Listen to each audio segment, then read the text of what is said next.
Welcome. In front of me is a Honor 20E, and today I will show you how you can boot the device into recovery mode.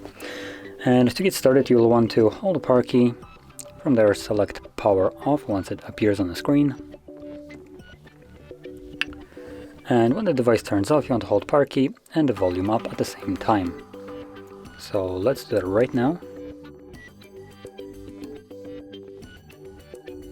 And when you see the Honor logo, you want to let go of the power key, but keep holding volume up.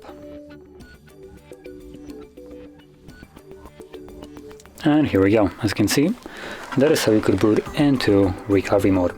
Now in this mode, you can simply tap on the option that you wish to perform. So from here you have access to things like wipe data, wipe cache partition, which I just accepted, and safe mode, which will boot you the device into safe mode, and obviously reboot system now, which takes us back to Android.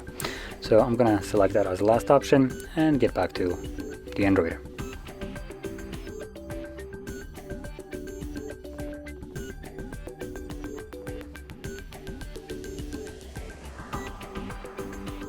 And as you can see, we're now back in Android.